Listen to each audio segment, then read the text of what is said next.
My wife demanded a divorce and our entire savings. You are too broke to fight me in court. I said, true. At the hearing, the state's deadliest lawyer sat by me. He didn't pay. I'm his brother. There is a specific kind of quiet that settles into a house right before everything falls apart. You do not notice it at first. You mistake it for peace. My name is Harrison. I am 38 years old, and for the better part of a decade, I have been a high school woodshop teacher. I am a man who understands patience. When you work with wood, especially hardwoods like oak or walnut, you learn very quickly that you cannot force the material to do what you want. You have to understand its grain, its hidden knots, its natural breaking points. If you rush it, it splinters. If you apply the wrong kind of pressure, it cracks. I always thought marriage was a lot like that. I thought if I just applied enough patience, enough steady care, we could weather any season. I was wrong. Completely, devastatingly wrong. For our 8th wedding anniversary, I decided to build us a new dining table. We had been using a cheap, particle board table we bought when we first got married, and I wanted to give her something solid. Something permanent. I spent weeks in my garage, running my hands over the rough edges of solid red oak, sanding it down, planning the joints. The smell of sawdust was my sanctuary. Out there, in the garage, the world made sense. But inside the house, a slow, creeping frost had been taking over. My wife, Victoria, was 36, and we had been drifting apart for longer than I cared to admit. She was a financial consultant for a high-end firm in downtown Chicago. When we met in our late 20s, she was ambitious, but it was a shared ambition. We wanted a comfortable life, a family, a home.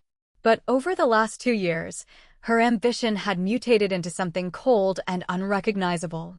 As she climbed the corporate ladder, her environment changed, and so did she. She started spending her days advising high-net-worth individuals, people for whom $1 million was just a rounding error. Slowly, their values became her values. The things we used to laugh about, our simple weekend movie nights, our homemade dinners, began to feel like chores to her. She started looking at our life not as a home, but as a mediocre portfolio. I remember watching her pull into the driveway one evening. I was wiping the sweat off my forehead, covered in a fine layer of wood dust, holding a sanding block. She stepped out of her luxury sedan, a car she insisted she needed for her image, wearing a suit that cost more than my monthly salary. She looked at me. It was not a look of love or even fatigue. It was a look of profound, exhausted disappointment.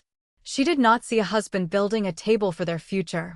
She saw a guy in dirty jeans who would never be featured in a financial magazine. She saw a low-yield investment. Hey, I called out, trying to brush the dust off my shirt. Dinner will be ready in 20 minutes. I made the chicken pasta you like. She did not even break her stride toward the front door. I ate at the office, she said, her voice entirely flat. I have a lot of emails to catch up on. Don't wait up.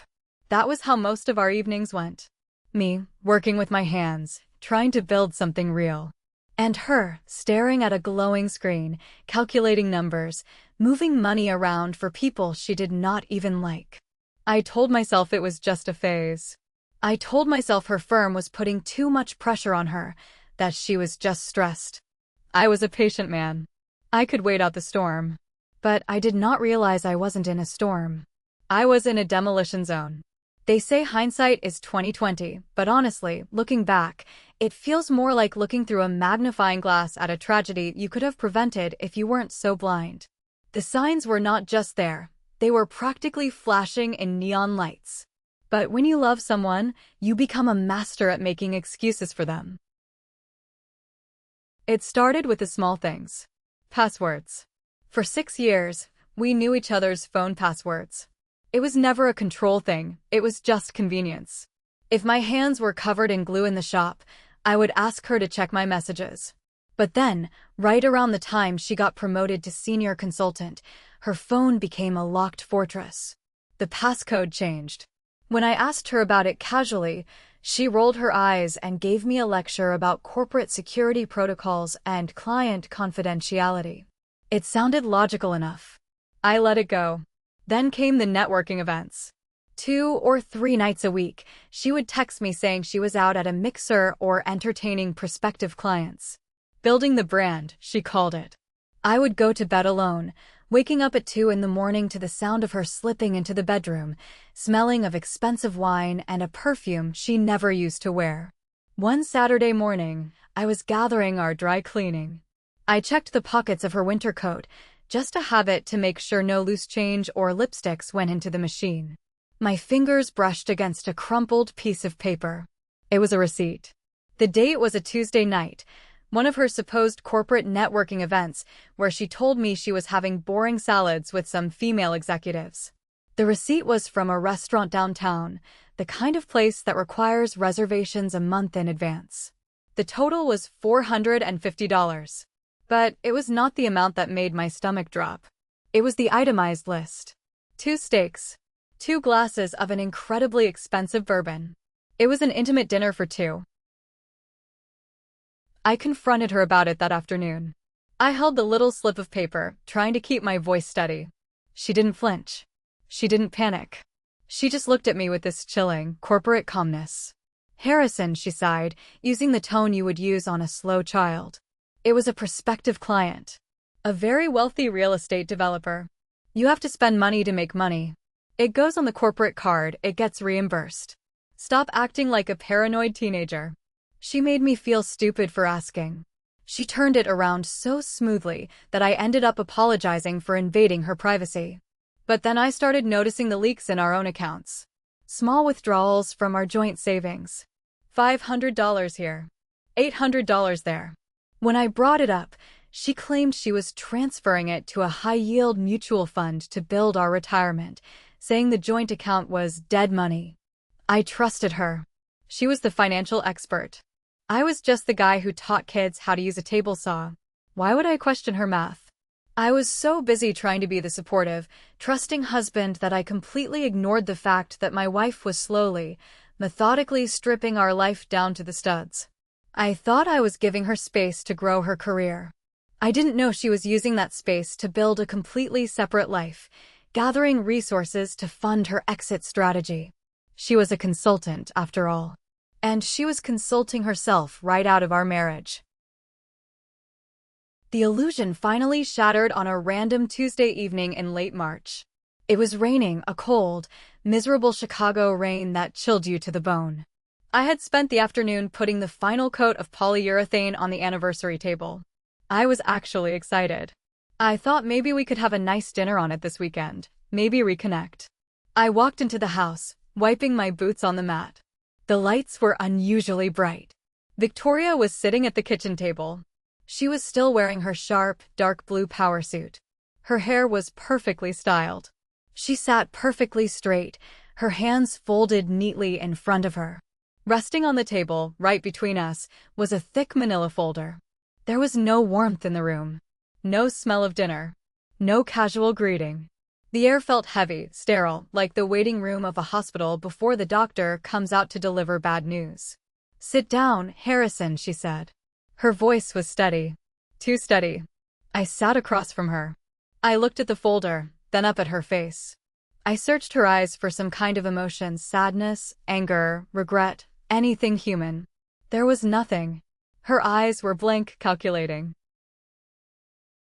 "What is this, Victoria?" I asked, my voice barely above a whisper.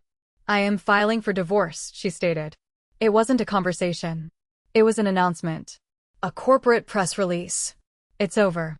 I felt the air rush out of my lungs. My heart hammered against my ribs. "What? Why?" "Victoria, if we are having problems, we can go to counseling.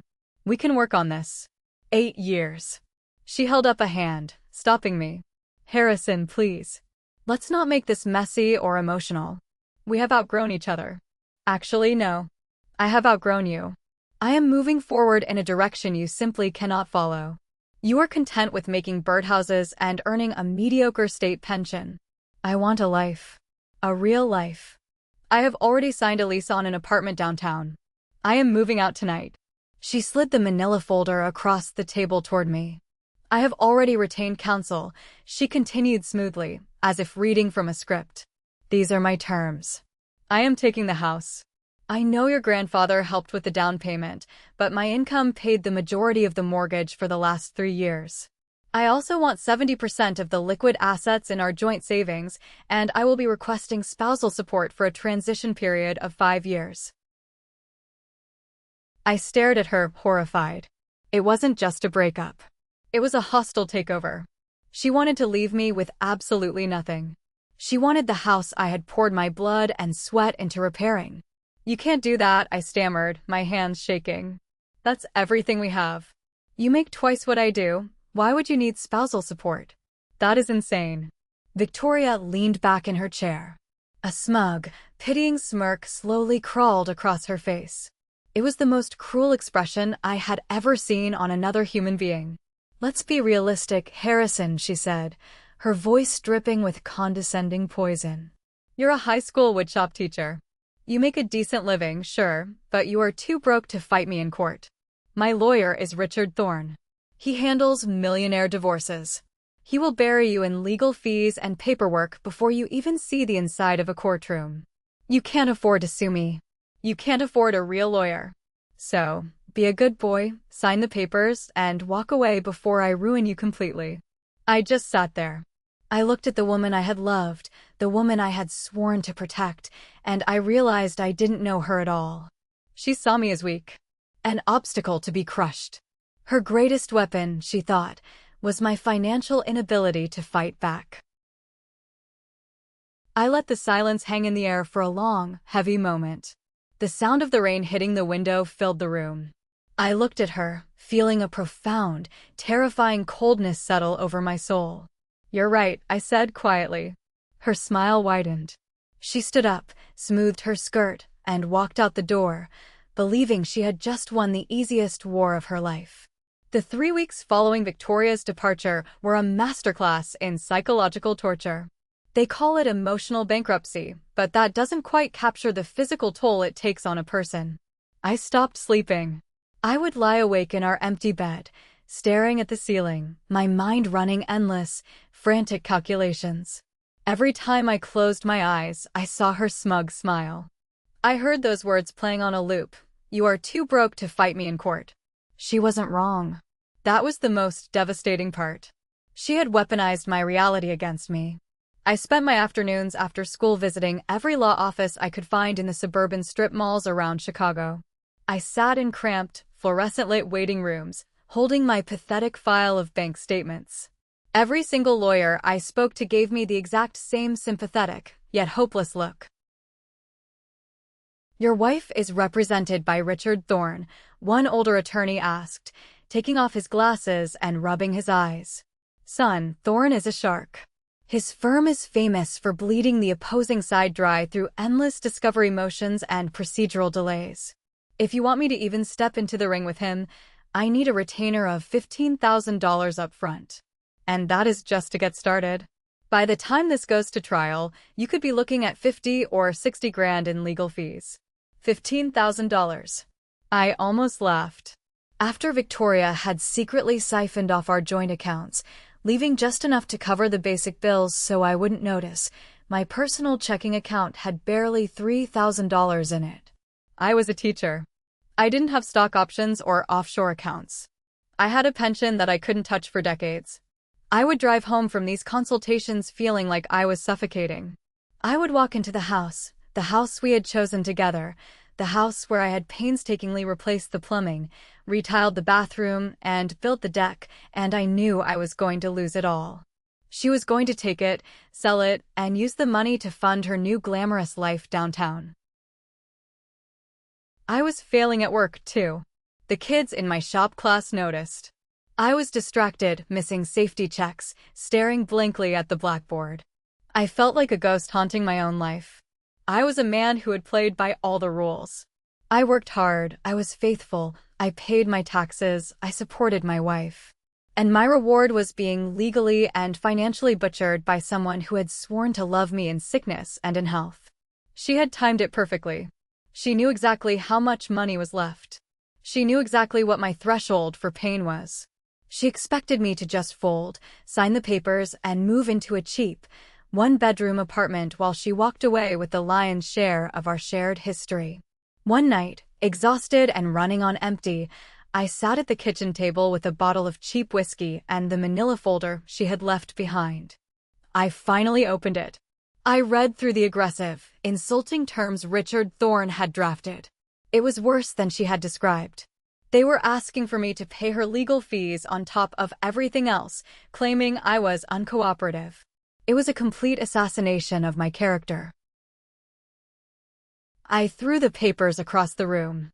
I put my head in my hands and wept. I wept for the betrayal.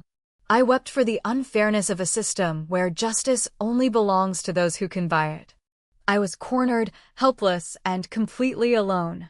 Or so she thought. In my frantic search for old tax documents to see if I had anything left to my name, I pulled out a heavy metal lockbox from the bottom of my closet. Inside were birth certificates, old passports, and the original deed to the house. Attached to the deed was a handwritten letter from my grandfather, the man who had given me the down payment. Reading his familiar handwriting broke something open inside me. But sitting right underneath that letter was another document. An old estate settlement from 5 years ago. Staring at the signatures on that paper brought a rush of complex, painful memories crashing back. There were 2 signatures at the bottom. Mine, and my older brother's. Julian. Julian was 4 years older than me. We grew up thick as thieves, but we couldn't have been more different. I was the quiet one, the guy who liked working with his hands, fixing old cars, building things. Julian was a force of nature. He was fiercely intelligent, ruthlessly competitive, and driven by a need to conquer. He went to law school while I was still figuring out how to sand a cabinet. By the time he was 30, he was already making a name for himself in the city. Our parents passed away within a year of each other. It was a dark, chaotic time. They left behind the family home, a beautiful but aging property on a few acres of land outside the city. That house was my anchor. Every corner of it held a memory. But Julian didn't see memories. He saw an asset. As the executor of the estate, his mind immediately went to liquidation. He wanted to sell the property, split the cash, and invest it. I fought him tooth and nail. I wanted to keep it, to preserve it for our future families. I called him heartless, a corporate robot who only cared about numbers. He called me a sentimental fool who was holding on to the past. It's an illiquid asset, Harrison. He had yelled at me on the front porch of that house, his voice echoing in the cold air. It's a money pit. You are letting your emotions dictate your financial future. You need to grow up. And you need to remember where you came from. I had screamed back. The argument escalated into a bitter, terrible fight that fractured our relationship. Pride is a funny thing.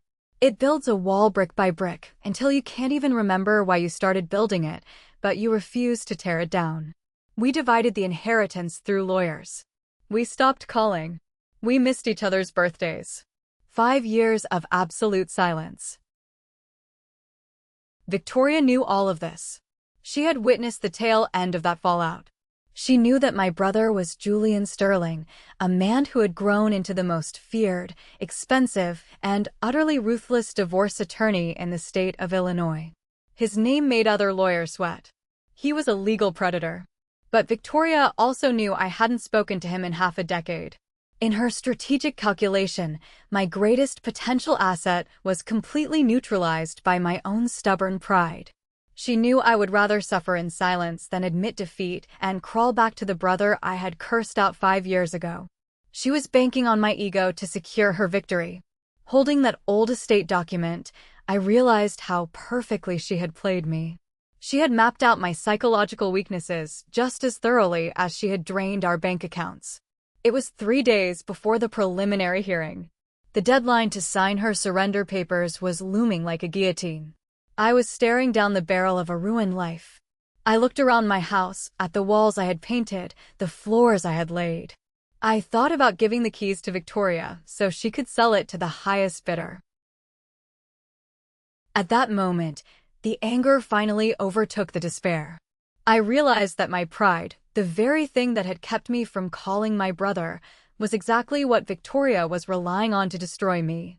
By refusing to reach out to Julian, I was doing her dirty work for her. I was securing my own execution. I had to swallow glass. I had to let go of a 5-year grudge to save my life. I went to my old address book. My hand was physically shaking as I typed Julian's private cell phone number into my phone. It had been 5 years. He might have changed the number. He might not answer. He might tell me to go to hell. I pressed the call button and held the phone to my ear. It rang once, twice, 3 times.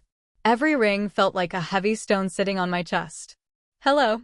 The voice was deeper than I remembered, sharp and professional. My throat seized up. For a second, I couldn't make a sound. Hello, Julian, I finally managed to say. My voice sounded weak, cracked, foreign to my own ears. It's Harrison. It's Tommy. He used to call me Tommy when we were kids. There was a long, heavy pause on the other end of the line. The silence stretched so long I was sure he was going to hang up. I could hear the faint sound of city traffic in his background. Tommy, he finally said. The professional edge dropped slightly. It's been a long time. What's wrong? He knew. He could hear it in my voice. And, just like that, the dam broke. 5 years of silence, 3 weeks of pure torture, the betrayal, the fear, it all came pouring out of me. I didn't hold anything back. I told him about Victoria's coldness. I told him about the hidden receipts, the drained savings account. I told him about Richard Thorne and the ridiculous terms they were demanding. Julian listened in absolute silence. He didn't interrupt once. And the worst part, I choked out, wiping my eyes, the worst part was what she said to me when she handed me the papers. She laughed at me, Julian. She said, you are too broke to fight me in court. My lawyer will bury you. Another long silence stretched over the phone line. But when Julian finally spoke, the atmosphere completely shifted.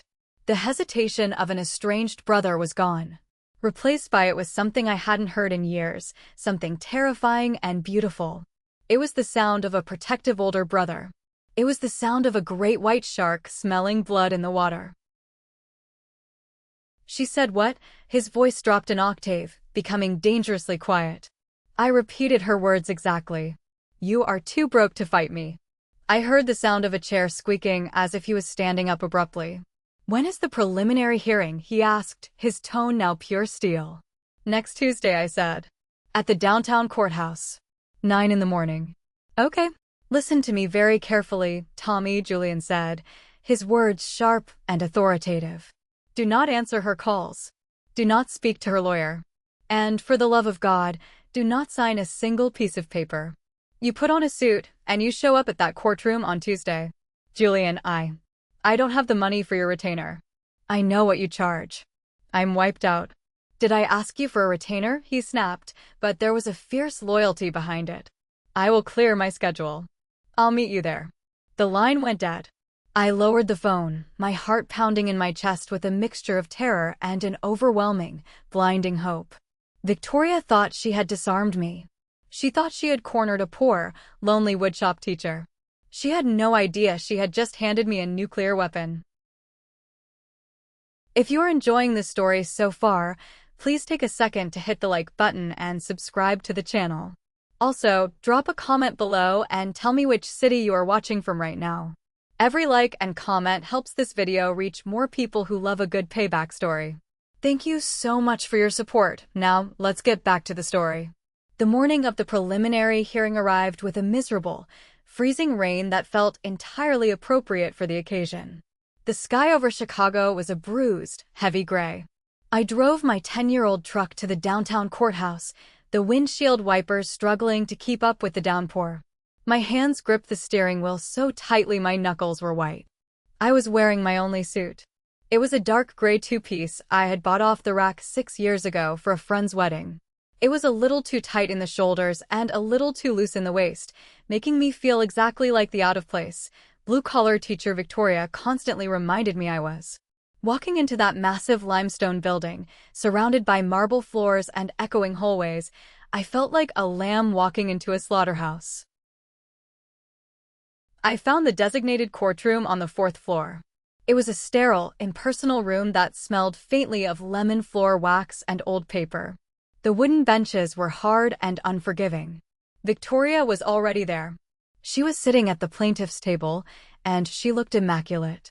She wore a tailored, charcoal-colored blazer and a crisp white blouse. Her hair was pulled back into a sleek, professional knot. She looked less like a woman going through the death of her marriage and more like a CEO preparing to announce a record-breaking quarter. Sitting next to her was Richard Thorne. Even if you didn't know he was a lawyer, you would hate him on sight. He had silver hair swept back perfectly, a custom-made navy blue suit with a subtle pinstripe, and a gold watch that probably cost more than my truck. He was leaning back in his chair, whispering something to Victoria. She laughed softly, a delicate, practiced sound that made my stomach churn. They saw me walk in. Victoria's smile didn't falter, but it changed. The amusement melted into a look of profound, patronizing pity. She looked me up and down, taking in my cheap suit and my wet hair, and then she turned back to her lawyer. I walked over to the defendant's table. It felt miles away from the door. I sat down, placed my plain manila folder on the table, and folded my hands.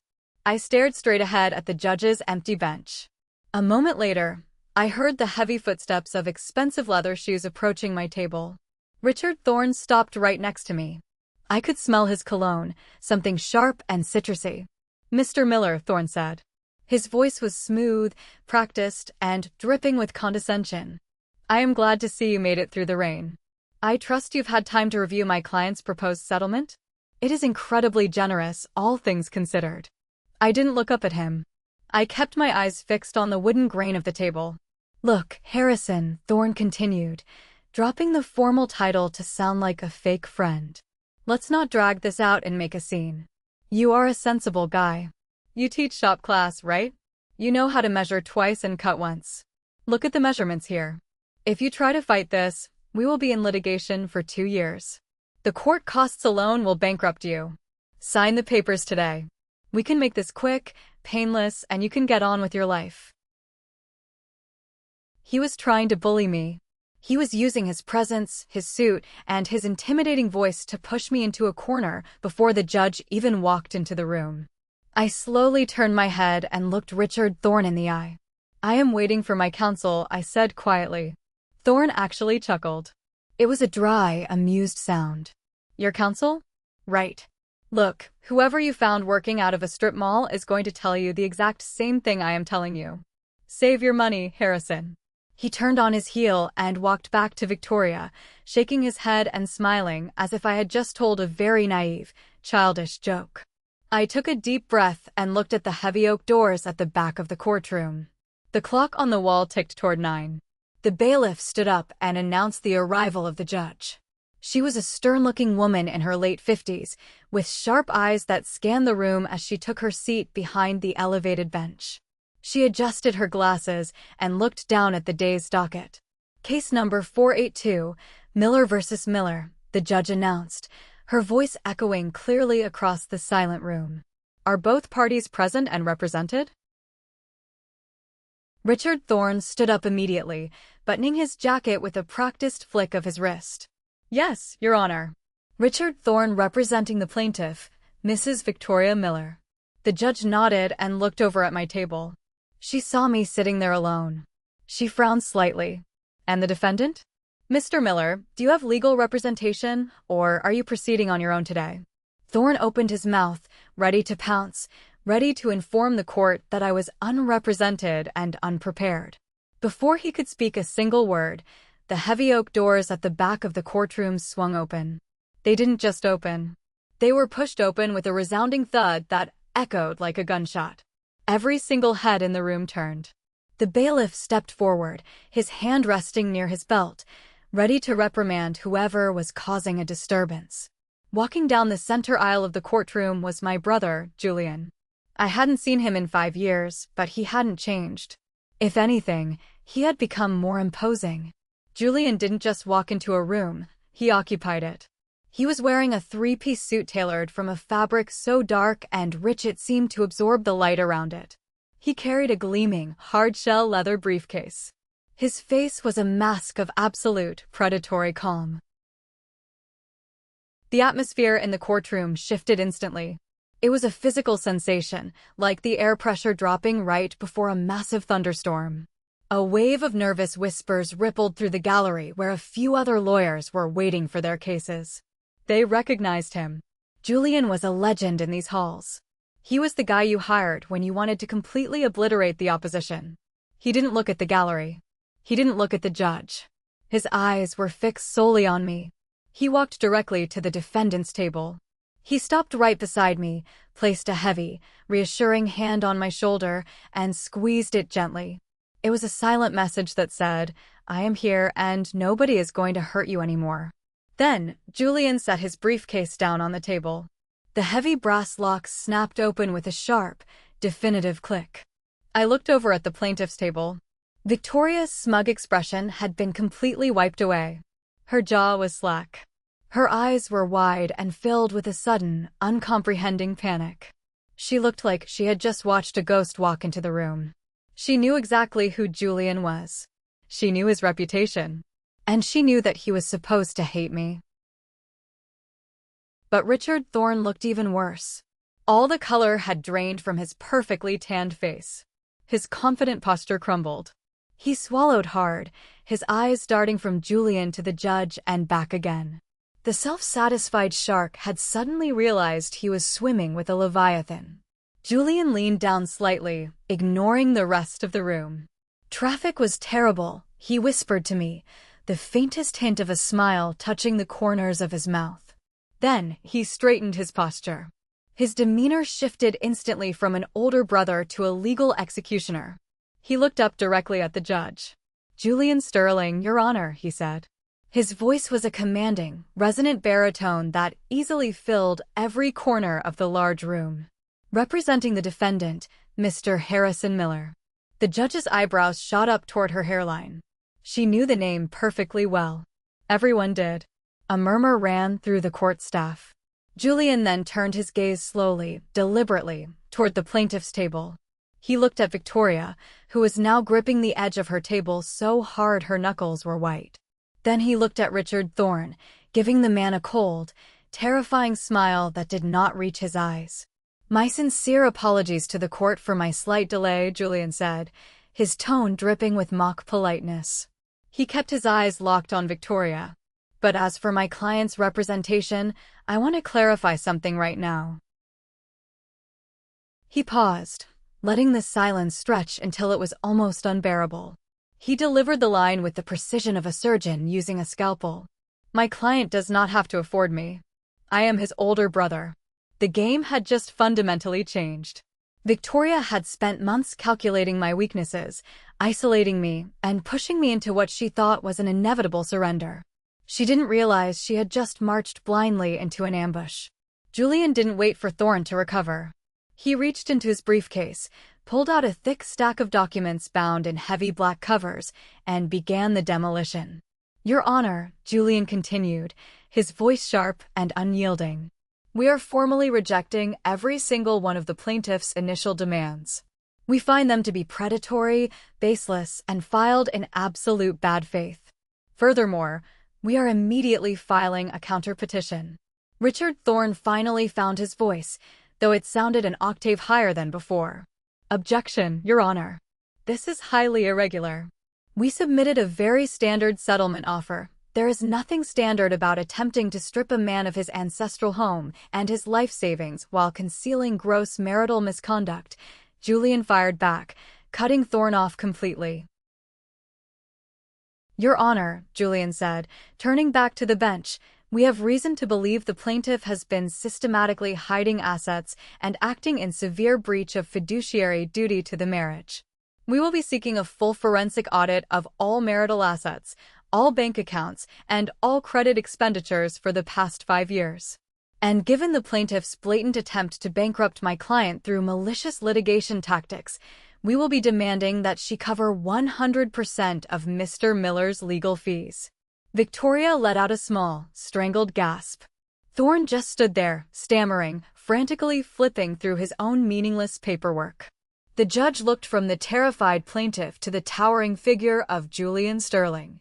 She nodded slowly. "Motions for discovery and the forensic audit are granted, Mr. Sterling." Let's see what the numbers actually say. The preliminary hearing was over in less than 10 minutes. As we walked out of the courtroom, Victoria refused to make eye contact with me. She walked quickly, almost running, trying to keep up with Thorne, who was aggressively whispering into his phone. Julian walked beside me, his pace calm and steady. "Are you okay, Tommy?" he asked.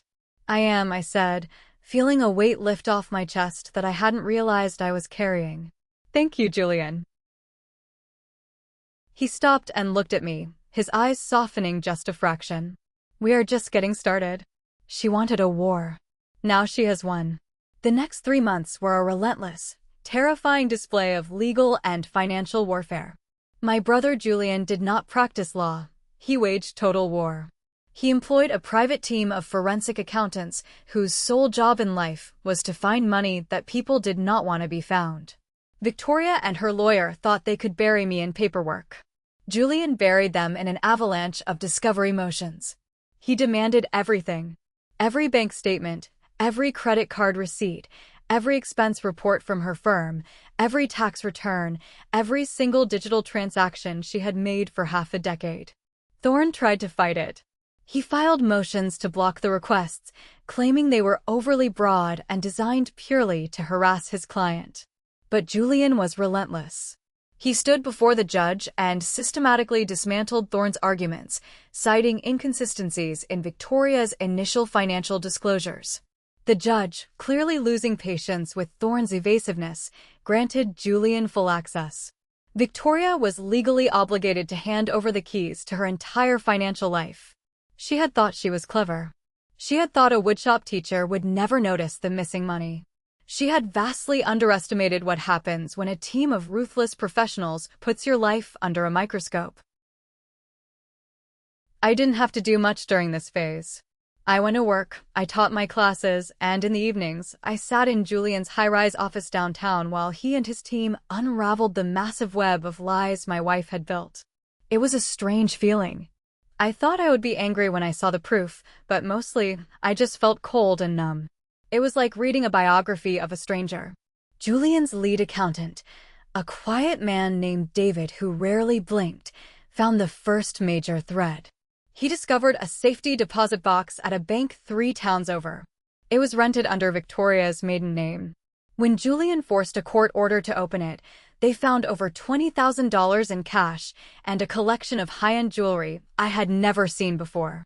Then came the credit cards.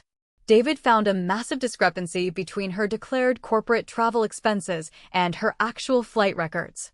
Victoria had told me about her exhausting trips to Napa Valley for real estate investment conferences. We found the flight logs. She went to Napa, all right. But she didn't stay at a conference center. The credit card charges, which she had funneled through a shell company account to hide them from our joint ledger, showed she was booking luxury villas and paying for couples spa treatments. The most painful discovery wasn't the money. It was the timeline. Julian mapped out the financial drain. The timeline of her secret spending perfectly mirrored the timeline of when she started acting cold toward me, when she changed her phone password, when she stopped eating dinner at home. This wasn't a sudden change of heart. This was a premeditated exit strategy that had been running for over 18 months. She had been deliberately bleeding our joint accounts dry, transferring small, unnoticeable amounts of money into private funds, quietly building her war chest while smiling at me over the coffee table. She was using my money to fund the glamorous life she felt she deserved, while actively planning to leave me with the mortgage and the debts. She treated your marriage like a failing corporation, Julian told me one evening, tossing a thick binder of receipts onto his desk. She was stripping the assets before declaring bankruptcy. But to do that, she needed a partner. Someone with capital. Someone she was going to those luxury villas with. Julian leaned back in his leather chair, a dangerous glint in his eye. Now, we find the partner. And we break him. To find the partner, Julian didn't go after Victoria directly. She was too guarded, too deeply entrenched in her own lies. Instead, Julian went after the weakest link in her armor. He went after Penelope. Penelope was Victoria's best friend from college. She was a loud, dramatic woman who loved gossip and fiercely defended Victoria in everything. When Victoria moved out, Penelope had sent me a barrage of nasty text messages, calling me a dead weight who was holding her best friend back. Julian subpoenaed Penelope for a formal deposition. We sat in a sterile conference room in Julian's office. A court reporter was typing away in the corner. Penelope sat across from us, flanked by a nervous, junior lawyer Victoria had hired for her.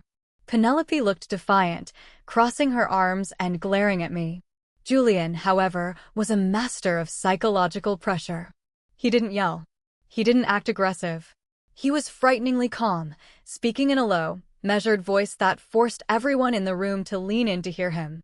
He started with mundane questions. He asked Penelope about her job, her relationship with Victoria, their typical weekend activities. Penelope gave short, clipped answers, clearly thinking she was outsmarting him. Then Julian opened a file folder. He didn't look at it. He just rested his hand on it. "Penelope," Julian asked, his tone perfectly even. "You testified earlier that you and Victoria spent the first weekend of October last year at a wellness retreat in Sedona. Is that correct?" "Yes," Penelope answered firmly. "We needed a girls' weekend to de-stress. Harrison was being incredibly unsupportive at the time." Julian nodded slowly. He slid a piece of paper across the mahogany table. "This is a flight manifest for a private charter plane flying from Chicago to Cabo San Lucas on that exact weekend. Victoria's name is on this manifest as a passenger." Penelope stared at the paper. Her defiant posture slipped slightly. She must have changed her plans at the last minute." Julian slid another paper across. "This is a credit card receipt for a 2-bedroom suite at a resort in Cabo for those same dates. Paid for by a corporate card linked to Victoria. You are not listed as a guest. Furthermore, your own bank records, which we obtained yesterday, show you purchasing a coffee in downtown Chicago on Saturday morning of that weekend." Penelope's lawyer shifted uncomfortably. "Mr. Sterling, where are you going with this?" "I am establishing a pattern of perjury, counselor," Julian said, his eyes never leaving Penelope's face. "Penelope, you are under oath. Lying in a deposition is a felony. It carries real prison time. I am going to ask you again, and I strongly suggest you consider your own future before you answer to protect your friend." Julian leaned forward, resting his elbows on the table. He steepled his fingers. Who did Victoria go to Cabo with? Who was in Napa Valley with her in December? And whose name is on the secondary lease for the downtown apartment she just moved into? Penelope looked at the documents, then at her lawyer, and then at Julian. The color drained from her face. She realized, in that moment, that Julian knew absolutely everything. She realized Victoria had used her to establish an alibi, and now, Penelope was the one sitting in the crosshairs of a perjury charge. Tears welled up in Penelope's eyes. Her loyalty shattered under the weight of self-preservation. "I don't know his last name," Penelope whispered, her voice trembling. She just called him Gregory. He is some kind of big real estate investor. They met at a corporate dinner almost 2 years ago. She broke down completely, sobbing into a tissue. Through her tears, the whole ugly truth spilled out. Gregory was wealthy, arrogant, and promised Victoria a life of luxury. But he was also cautious. He didn't want to get involved in a messy divorce. He had told Victoria that she needed to extract as much cash as possible from her marriage to prove she was an equal partner before he would fully commit to her. Victoria's entire divorce demand, her attempt to steal the house, her demand for spousal support, it was all a twisted audition to prove her worth to a wealthy lover. Julian thanked Penelope politely, closed his file, and looked at me. The puzzle was complete. With a name and an occupation, it took Julian's team less than 4 hours to identify Gregory Pierce. He was a 45-year-old commercial real estate developer. He was the kind of man who wore custom Italian shoes, drove a $100,000 sports car, and viewed relationships as temporary corporate mergers. Julian didn't just subpoena Gregory for a deposition. He launched a targeted financial strike. Because Victoria had funneled marital assets, my money into joint investments and vacations with Gregory, Julian successfully petitioned the court to freeze several of Gregory's personal bank accounts pending a fraud investigation. This is where Julian's understanding of the financial world became lethal. Julian knew that guys like Gregory rarely operated with liquid cash. Their wealth was tied up in leverage, in loans, and in highly volatile real estate margins. And Julian timed his strike perfectly. It was late March.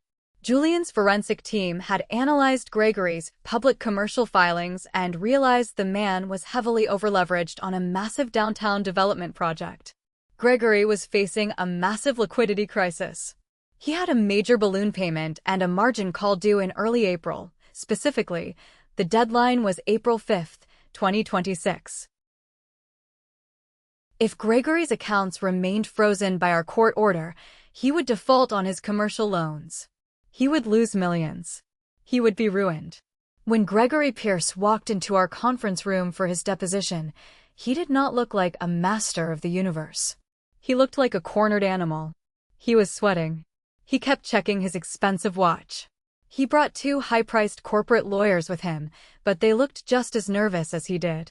Julian let Gregory sweat in silence for a full 5 minutes before speaking. "Mr. Pierce," Julian began, his voice smooth and terrifyingly polite. "I understand you have a rather urgent deadline approaching next week. April 5th, I believe? It would be a shame if the court-ordered freeze on your assets prevented you from covering your margin calls." Gregory swallowed hard. "This is extortion, Sterling. You have no right to freeze my accounts over a domestic dispute. It is not a domestic dispute when marital funds are used to finance your illicit vacations, Mr. Pierce. That is civil fraud," Julian corrected him effortlessly. "I can keep your accounts frozen in litigation for the next 2 years.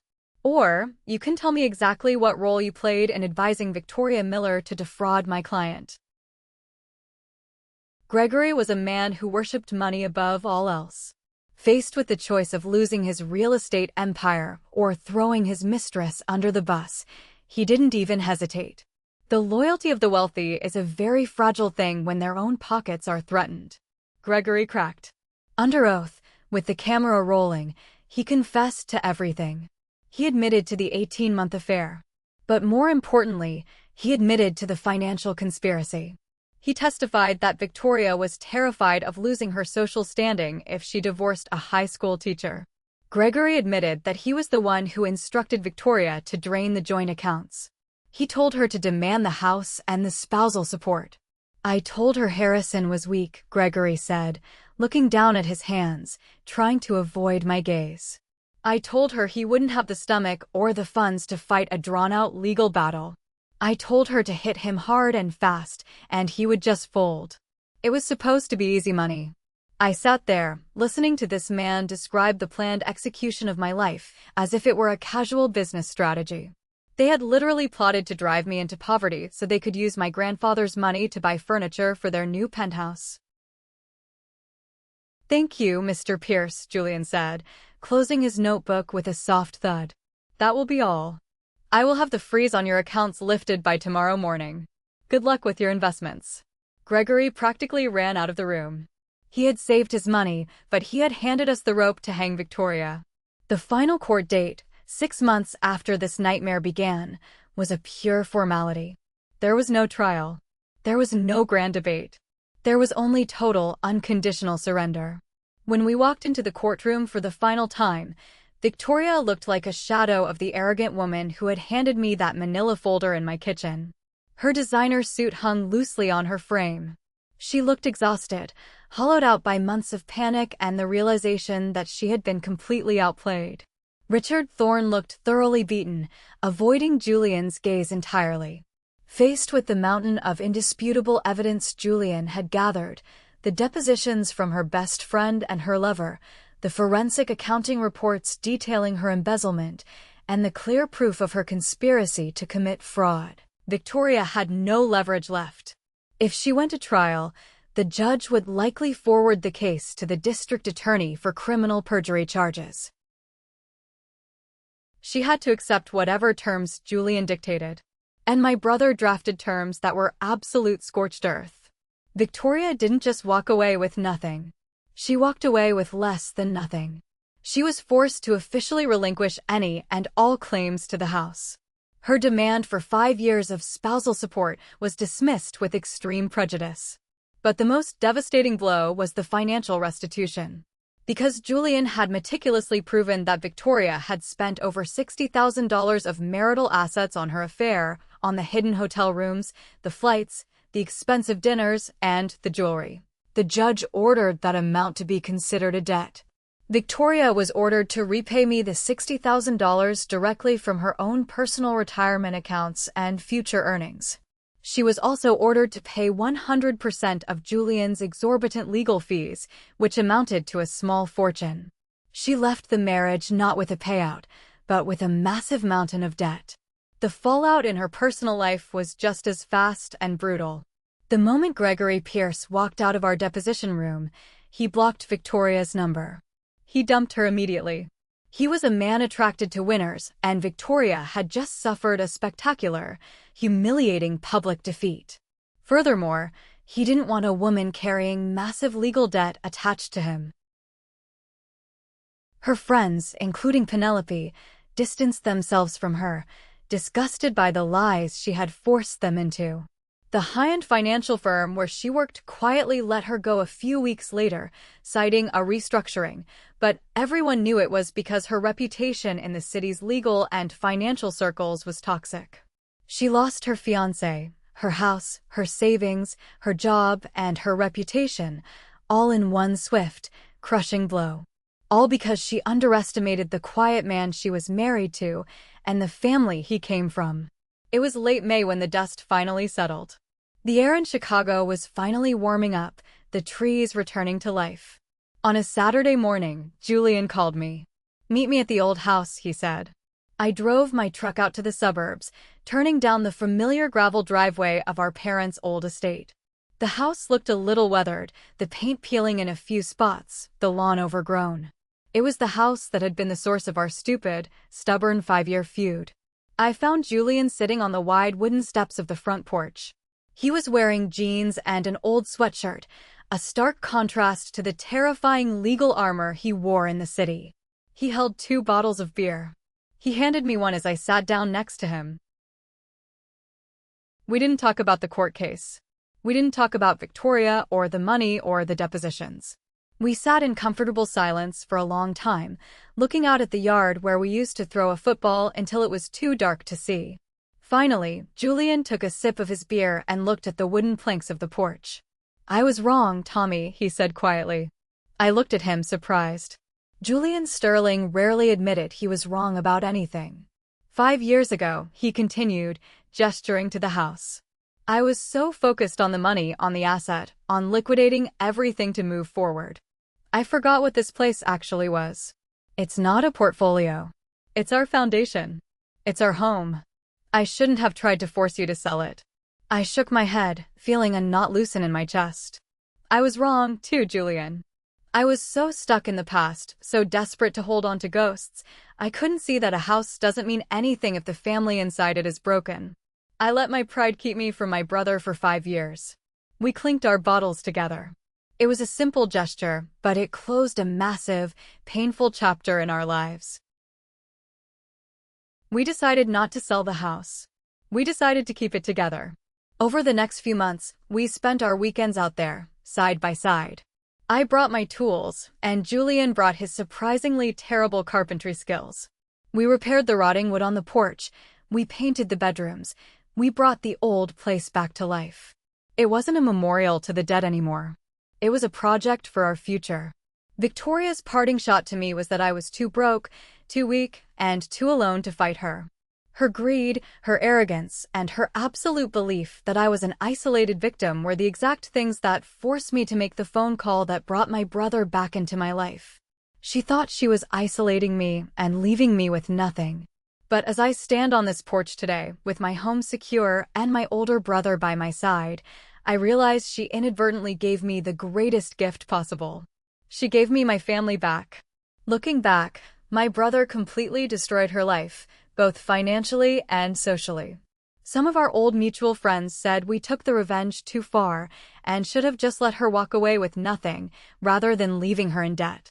Am I wrong for letting my brother go scorched earth on her? Thanks for watching. If you haven't subscribed yet, hit that button and ring the bell so you never miss a story. Drop your verdict in the comments below, and I'll see you in the next video.